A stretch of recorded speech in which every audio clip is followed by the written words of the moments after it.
अस्सलाम वालेकुम guys, welcome back to Sherika kitchen. तो गाइस, आज मैं आपके लिए एक बहुत ही डिलीशियस रेसिपी लेके आई हूँ। तो आइए शुरू करते हैं। लेकिन उससे पहले जो मेरे चैनल पे नए हैं वो मेरे चैनल को सब्सक्राइब कर दें, लाइक शेयर ज़रूर करें। तो गाइस, आज मैं आपके लिए एक ज़बरदस्त रेसिपी लेके आई हूँ जो छोटों और बड़ों की पसंद है। तो आइए मैं आपको बनाना सिखाती हूँ फ्राइज़, नए स्टाइल में और एक नए अंदाज में। तो आइए शुरू करते हैं। तो गाइस, ये हमने एक बाउल लिया है, इसमें अब हम डालेंगे फ्राइज़, आलू काटे हुए। तो गाइस, ये मैंने आधा किलो आलू लिए हैं और इसको मैंने इस तरह स्लाइस में काट लिया है। काट के इसको अच्छे से धो लिया है। अब हम ये इसमें डाल देंगे। अब हम इसमें डालेंगे सबसे पहले अंडे, ये डालेंगे इसमें।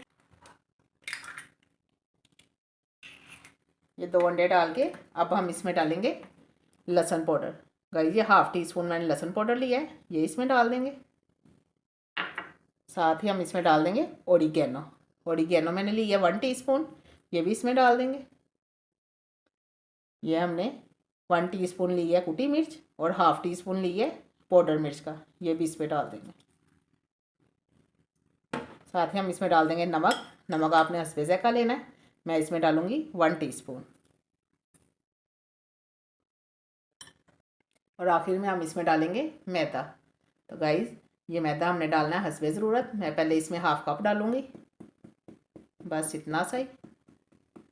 ये डाल के अब हम इसको अच्छे से मिक्स करते हैं और अगर कम लगा तो इसमें और मैदा डाल देंगे। ये देखें गाइस, ये बहुत अच्छे से मैंने मिक्स कर लिया है। ये मैंने 1 कप लिया था मैदा और ये इतना सा बचा है, बाकी सारा इसमें लग गया है। तो आइए गाइस, अब चूल्हे की तरफ चलते हैं और आपको फ्राई करना बताते हैं।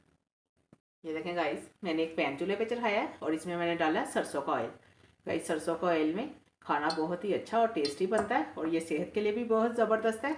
और ये अच्छे से गर्म हो गया, 5 से 10 मिनट हो गए। अब हम इसमें डालेंगे ये अपनी फ्राइज़। ये एक एक करके हम इसमें रखेंगे ताकि ये बहुत ही अच्छे से फ्राई हो जाए। हमने इसी तरह एक एक करके रखना है। ये देखें गाइस, मैंने इसको अच्छे से इसमें रख दिया है। अब हमने इसको उसी वक्त नहीं हिलाना, क्योंकि इसके ऊपर मैदा और अंडा सारा कुछ लगा हुआ है। अगर हम हिलाएंगे तो ये सारा ऑयल में आ जाएगा, इसलिए हमने इसको 2 से 3 मिनट इसको इसी तरह रहने देना है। फिर इसकी साइड चेंज करते हैं। तो मैं आपको इसकी साइड चेंज करते वक्त दिखाती हूँ। ये देखें गाइस, हमारी एक साइड पे बहुत अच्छे से हो गया है। अब हम इसकी इस तरह ही साइड चेंज कर लेंगे।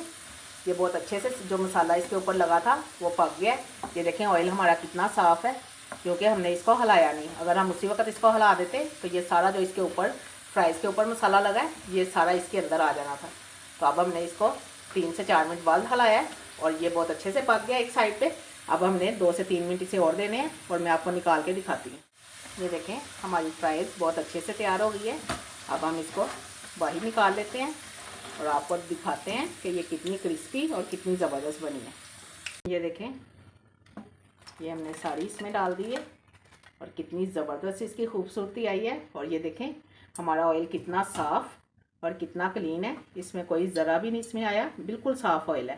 तो गाइज़, आप बिल्कुल इसी तरह बनाएं तो बहुत ही ज़बरदस्त हमारी फ्राइज़ बनेगी। तो आइए मैं सारी बनाती हूँ और आपको डिश आउट करके दिखाती हूँ। देखिए गाइज़, कितनी ज़बरदस्त मेरी फ्राइज़ बन के तैयार हो गई है। इसका क्रिस्पीपन मैं आपको दिखाती हूँ। ये देखें कितनी ज़बरदस्त फ्राइज़ है। तो गाइज़, अगर आपको मेरी ये रेसिपी पसंद आई है तो कमेंट में मुझे ज़रूर बताएं कि ये कैसी बनी है। और आखिर में इसको सब्सक्राइब करना बिल्कुल ना भूलें और अपने दोस्तों के साथ ज़्यादा से ज़्यादा इसको शेयर करें। तो आइए मैं आपको तोड़ के दिखाती हूँ। ये बहुत ही ज़बरदस्त बनी है। ये देखें गाइज़, कितनी ज़बरदस्त अंदर से बनी है। तो गाइज़, बच्चों को बहुत पसंद आएगी। आप ये बच्चों को ज़रूर बना के दें, शेरी के इस तरीके को फॉलो करें तो फ्राइज़ बहुत ही ज़बरदस्त बनेगी। तो आइए मैं आपको करीब से इसकी खूबसूरती दिखाती हूँ। ये देखें कितनी ज़बरदस्त और कितनी खूबसूरत फ्राइज़ बनी है। जी, एक नया स्टाइल और एक नया अंदाज़ था फ्राइज़ बनाने का। मैंने आपको बहुत तरह की फ़्राइज़ बनानी सिखाई है और हर स्टाइल मेरा डिफरेंट है। तो गाइज़, आपको उम्मीद है ये ज़रूर पसंद आएगी। इसके साथ ही शेरी को इजाज़त दें, फिर मिलेंगे एक नई रेसिपी के साथ। तब तक के लिए अल्लाह हाफिज़।